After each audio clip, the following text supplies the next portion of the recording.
Namaste, my name is Ayush Mudgal. I am from Faculty of Law and Governance, Jyoti Vidyapeeth, Women's University, Jaipur. Subject is Property Law and Easement, Session 1.2, Transferability of Property Continue. So in earlier, in just last session, we were discussing section 10, 11, 12. So under section 10 we have discussed that where a transferor, when any transferor make transferee absolute restraint to transfer the interest arising out of that transfer, then that condition shall be considered as void, but the transfer by which the interests are transferred, the transfer shall be considered as valid transfer. ए ने B को कोई ज़मीन बेची, ज़मीन बेचने के बाद ज़मीन किस प्रकार बेची, एक ट्रांसफ़र किया, एक सेल डीड किया, रजिस्ट्रेशन हो गया, सब कुछ हो गया। देन बी के रिटर्न डॉक्यूमेंट था, रजिस्ट्रेशन हो गया, बी के पास प्रॉपर्टी पहुंच गई है। अब जो कंडीशन ये है कि बी के पास जैसी प्रॉपर्टी पहुंच जाएगी, जैसी सारे राइट्स मिल जाएंगे प्रॉपर्टी से related, B can not be further transfer that rights और दैट प्रॉपर्टी। ए ने ये कंडीशन डाल दी, तो जो ट्रांसफ़र है वो तो वैलिड है क्योंकि बी अब ओनर है, तो बी जो ओनर है वो कुछ भी कर सकता है उस प्रॉपर्टी से रिलेटेड। ए की जो कंडीशन है उसको वॉइड माना जाएगा अंडर सेक्शन 10। एक और एग्जांपल लीजिए, अगर ए ने बी को कोई प्रॉपर्टी बेची है और बी ने बोला है कि ए ने बोल दिया है, ट्रांसफरर ने बोला है कि आप इस लैंड पे कोई भी बिल्डिंग नहीं बनाएंगे, लेकिन जैसे ही ट्रांसफ़र हुआ बी के पास प्रॉपर्टी आई, बी के पास सारे राइट्स आ गए उस प्रॉपर्टी से रिलेटेड, तो B start building a house on that. Then B can ignore that condition because under section 10 that condition is void and the transfer by which B get that property is valid. इसके exceptions हैं कि किन किन चीज़ों में इस condition को, condition void and transfer condition को भी वैलिड मान लिया जाता है। कंडीशन फुलफिल करनी होगी अन्यथा ट्रांसफ़र वॉइड हो जाएगा। स्कीम्स, हाउसिंग बोर्ड के स्कीम्स जो होते हैं उनमें एक कंडीशन मान ली जाती है, कंडीशन को वॉइड नहीं माना जाता है, कंडीशन वैलिड होती है। देखिए, आपने हाउसिंग बोर्ड के जो सरकारी मकान होते हैं वो देखे होंगे कई बार, सारे एक ही स्ट्रक्चर के होते हैं कि उनमें उनका जो आर्किटेक्चर होता है वो सभी सेम होते हैं, अंदर से भी सेम होते हैं, बाहर से दिखने में भी सेम होते हैं, सारी चीज़ें सेम होती हैं। तो उसमें कॉन्ट्रैक्ट में ये लिखा होता है कि आप इस प्रॉपर्टी को डिमोलिश करके रिकंस्ट्रक्शन नहीं कर सकते। कोई एक उसमें कंडीशन डाल दी भाई।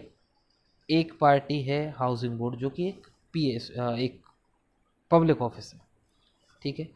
पब्लिक ऑफिस और एक मिस्टर ए के बीच में एक अग्रीमेंट हुआ, ए इतने पैसे देंगे पब्लिक ऑफिस को और पब्लिक ऑफिस उनको बदले में एक मकान देगा इतने वर्ग गज का, जो भी मकान से रिलेटेड कंडीशन है वो बता दी कि ये इतना बड़ा मकान है, ये सारी चीज़ें, इसके इतने पैसे हैं, वैलिड कंडीशन। एक कॉन्ट्रैक्ट हुआ, कॉन्ट्रैक्ट फुलफिल हो गया, बी ने कंसिडरेशन दे दिया, ए ने कंसिडरेशन दे दिया पब्लिक ऑफिस को और पब्लिक ऑफिस ने उसको एक पूरा हाउस दे दिया, उससे रिलेटेड सारे राइट्स दे दिए। बट एक राइट ऐसा है उसने पब्लिक बोर्ड ने ये बोला है कि जैसे ही आप ओनर हो जाते हैं मकान के तो ट्रांसफ़र तो हो गए, ओनर हो गए, बट आप उसको डिमोलिश करके रिकंस्ट्रक्शन नहीं कर सकते हैं, क्योंकि इतने सारे एक जैसे ही आर्किटेक्चर एक जैसे ही मकान बने हुए हैं, तो उसको कंटिन्यू रखने के लिए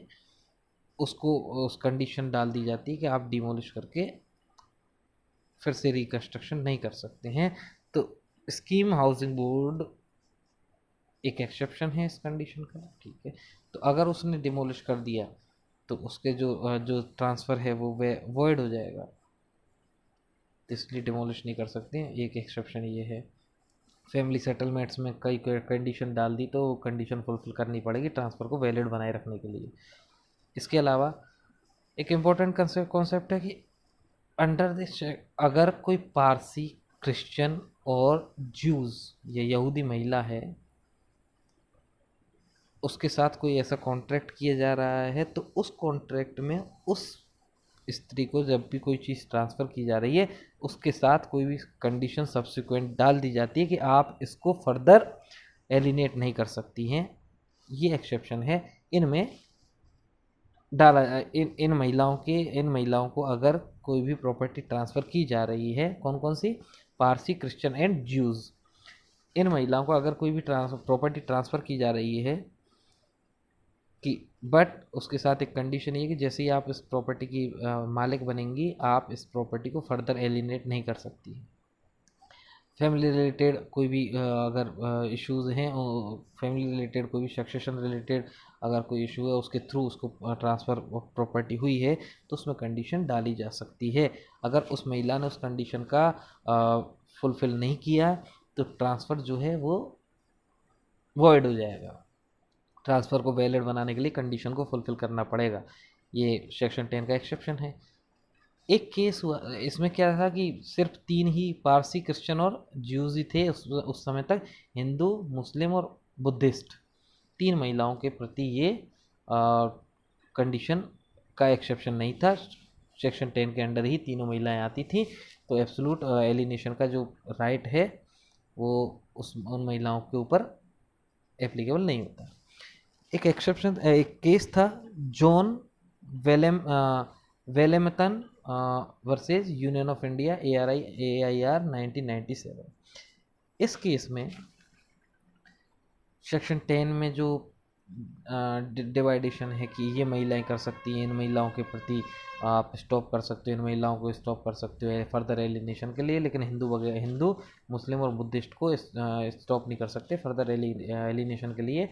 तो इस केस में कोर्ट ने डिसाइड किया कि अब सभी वुमेन इस कंडीशन को जो एक्सेप्शन है उसको हटा दिया गया कि पारसी हो या क्रिश्चियन हो या ज्यूज़ हो, हिंदू, मुस्लिम, बुद्धिस्ट कोई भी महिला हो, वो ट्रांसफ़र कर सकती हैं।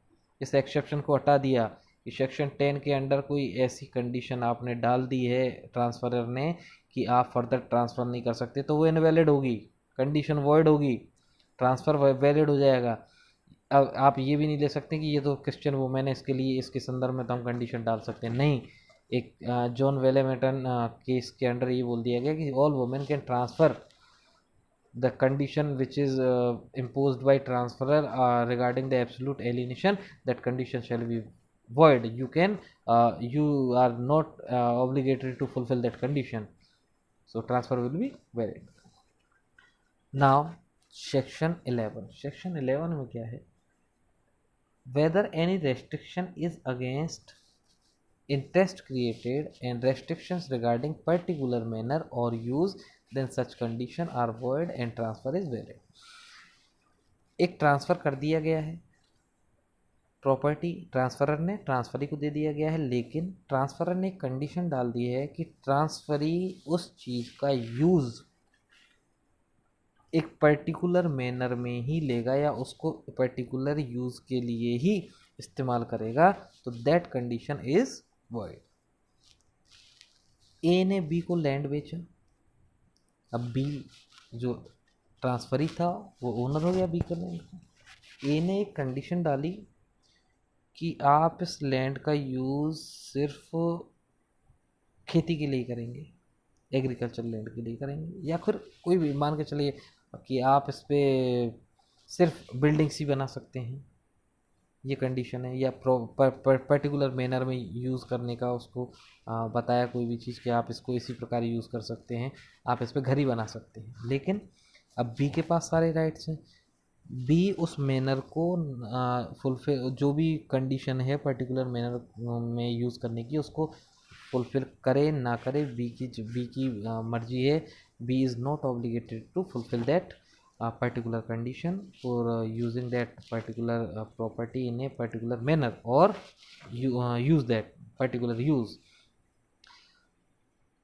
तो बी इसमें मान के चलिए एग्जांपल लीजिए, जैसा कि ए और बी का वो हुआ, बी ने बोला कि ए ने पहले कंडीशन डाल दी कि जैसे ही आप इसके ओनर हो जाते हो तो आप इस पर सिर्फ घर बना सकते हैं। बट बी ने कोई भी मान के चलिए एक गौशाला खोल दी उस पर, तो बी क्या अधिकार है कि उस लैंड पे वो क्या करे। तो ये कंडीशन पर्टिकुलर यूज़ या पर्टिकुलर मैनर के लिए जो डाली गई है उसको कंडीशन को वर्ड माना जाएगा, लेकिन जो ट्रांसफ़र है वो वैलिड होगा। If restriction is 1% also then और इट इज़ कंडीशन वॉइड। अगर 1% भी, ये तो पूरा है कि आप हाउस बना नहीं सकते, अगर उसको यूज़ करने के लिए कोई पर्टिकुलर मैनर बताया गया है, एक थोड़ा सा भी बताया गया है, तो वो कंडीशन वॉइड ही होगी, 1% हो चाहे 100% हो। एक्सेप्शंस दो हैं इसके। पहला है ईजमेंट। ईजमेंट का आप बता सकते हैं कि आप इसी प्रकार से यूज़ करेंगे। ईजमेंट्री राइट मान के चलिए कोई आपको ए ने बी को लैंड बेचा, लैंड से रिलेटेड कोई एक पाथ है, एक रास्ता है कि भाई आप इसको इसी प्रकार यूज़ करेंगे, आप इसको अमेंड नहीं कर सकते हैं, ये रास्ता यहाँ से यहाँ है, पर्टिकुलर मैनर उस संदर्भ में बताया जा सकता है। बी है can be restriction in law in few land there shall be particular agriculture only. जैसे कि पर्टिकुलर मैनर और पर्टिकुलर यूज़ की बात कर रहे हैं हम। ए ने बी को ज़मीन बेची, मान के चलिए कोई स्पेसिफिक एक गवर्नमेंट उसके आसपास की ज़मीन गवर्नमेंट है जो कि पर्टिकुलर एग्रीकल्चर ही वहाँ किया जाता है। मान के चलिए एग्जांपल लीजिए 10 प्लॉट्स हैं, 10 भूमि है, उनमें से एक की है, बाकी सारी किसी एक ए ने बी को बेच दी। अब वो जो 10 ज़मीनें हैं उन पे गवर्नमेंट टेंडर के अनुसार, गवर्नमेंट टेंडर हमेशा खुलता है और उन्हीं 10 ज़मीनों पे तंबाकू की खेती होती है। आपको गवर्नमेंट को ज़मीन देनी पड़ेगी, गवर्नमेंट को वो ही 10 ज़मीन पे तंबाकू की खेती करनी है, और हमेशा जनरली हर बार जितनी बार टेंडर खुलता है तो गवर्नमेंट उन्हीं ज़मीन पे। अब बी जैसे ही ओनर बना तो बी को भी ऐसा नहीं हो सकता कि 9 खेतों में तंबाकू खेती हो रही है और बी इस सेक्शन अंडर सेक्शन 11 के आ जाए कि मेरे को पर्टिकुलर और पर्टिकुलर यूज़ की जो कंडीशन है उसको मैं वर्ड मान नहीं। उस संदर्भ में पर्टिकुलर अगर कहीं लॉ में लिखा हुआ है कि ये क्षेत्र हमने गवर्नमेंट ने बनाया हुआ है जिसमें हम ये ही खेती करेंगे, या गवर्नमेंट ने किसी लॉ के अंडर बनाया कि इस क्षेत्र में पर्टिकुलर एक इंसान इसी प्रकार की खेती कर सकता है, तो वो कंडीशन वैलिड होगी, उस कंडीशन को फुलफ़िल करना ही होगा। अगर फुलफ़िल नहीं किया तो ट्रांसफ़र वॉइड हो जाएगा। दो एक्सेप्शन है ईजमेंट एंड अगर लॉ में कोई पर्टिकुलर टाइप की एग्रीकल्चर लिखा हुआ है तो। सेक्शन 12 है whenever property is transfer with a condition. एक कंडीशन के साथ ट्रांसफ़र की गई, क्या की गई है? What if person become insolvent then the transferor will get back the property. A ने बी को प्रॉपर्टी बेची और उसमें कंडीशन ये लिख दी है कि बी अगर इंसॉल्वेंट घोषित हो जाता है तो प्रॉपर्टी वापस मेरे को रिवर्ट बैक हो जाएगी या ए को वापस मिल जाएगी। तो ये कंडीशन वर्ड है। इस प्रकार such condition is word, transfer is valid. Transfer valid होगा बट कंडीशन इंसॉल्वेंसी से रिलेटेड वर्ड होगी। इसका एक्सेप्शन एक ही है, लीज। हम लीज पढ़ेंगे जब इसको डिटेल में पढ़ेंगे कि लीज के संदर्भ में इंसॉल्वेंसी किस प्रकार काम आती है और किस प्रकार का कॉन्सेप्ट है। और अगर लीज के टाइम पे कोई कंडीशन ऐसी डाल दी गई है कि इंसॉल्वेंट हो जाता तो प्रॉपर्टी वापस रिवर्ट बैक हो जाएगी ट्रांसफरर को या लेसर को, तो वो हम लीज चैप्टर के अंडर पढ़ेंगे।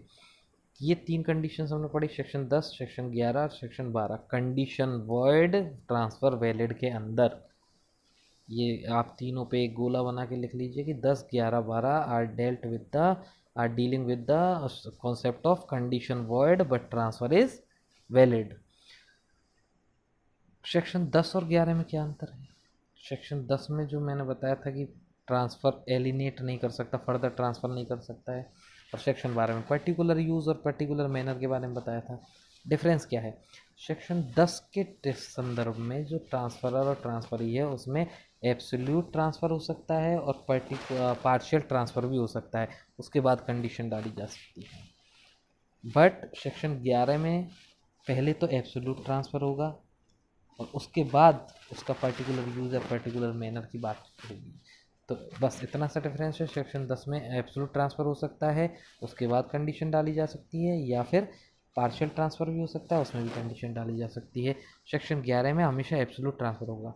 सेक्शन 11 में ये नहीं होगा कि अगर आपने पार्शियल ट्रांसफ़र किया है किसी चीज़ को, तो पार्शियल ट्रांसफ़र के साथ साथ आप पर्टिकुलर मैनर पर्टिकुलर यूज़ की कंडीशन नहीं डाल सकते हैं अंडर सेक्शन 11। ये 3 सेक्शंस हैं। Under section 10, 11, 12 conditions are not necessary to fulfil in the eyes of law. These defect of conditions are meager in nature, so even the condition is void, transfer will be valid.